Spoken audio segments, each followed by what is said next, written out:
जादुई पेंसिल की कहानी भाग 2। परी के गांव में खुशहाली का आलम था। लोग उसकी तारीफ करते नहीं थकते थे।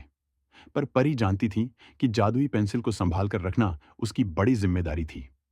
एक दिन गांव के पास एक घना जंगल आग की चपेट में आ गया। आग इतनी तेज थी कि आसपास के गांव के लोग भी डरने लगे। सबने मदद के लिए परी से गुहार लगाई। परी ने जादुई पेंसिल उठाई और कागज पर एक बड़ी नदी और बारिश के बादल बनाए। कुछ ही पलों में तेज बारिश होने लगी और आग बुझ गई। सभी ने राहत की सांस ली और परी को धन्यवाद दिया। लेकिन इस घटना के बाद परी को महसूस हुआ कि जादुई पेंसिल के कारण लोग उसके ऊपर बहुत निर्भर हो गए हैं। वे खुद कोशिश करने के बजाय हर समस्या के समाधान के लिए उसी के पास आते। नई चुनौती एक दिन एक दूसरा गांव मदद मांगने आया।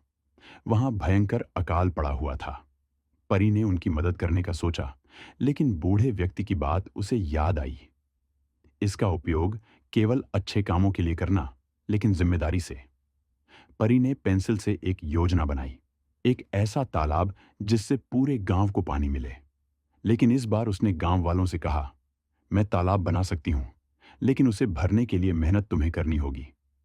गांव वालों ने परी के साथ मिलकर काम करना शुरू किया। तालाब खुदाई में सभी ने साथ दिया। जब तालाब तैयार हो गया तो परी ने पेंसिल से एक पहाड़ पर झरना बना दिया।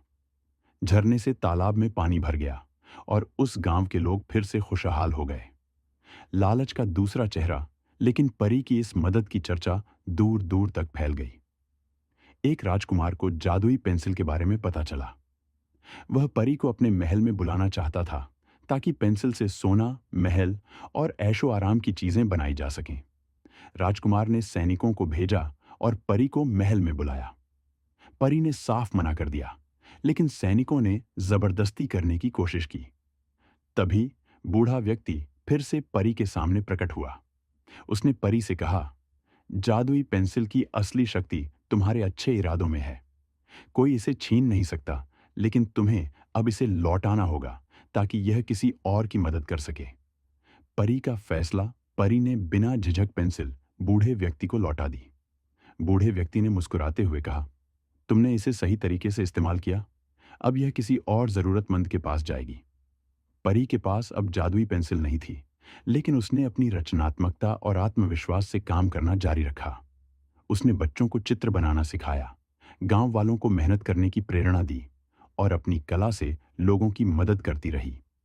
जादुई पेंसिल भले ही चली गई थी, लेकिन परी ने सबको यह सिखा दिया था कि मेहनत, एकता और अच्छे इरादों से भी हर समस्या का हल निकाला जा सकता है। सीख। सच्ची शक्ति किसी चीज में नहीं, बल्कि आपके अच्छे इरादों और मेहनत में होती है। जादू से भी ज्यादा जरूरी है खुद पर विश्वास और दूसरों को प्रेरित करना।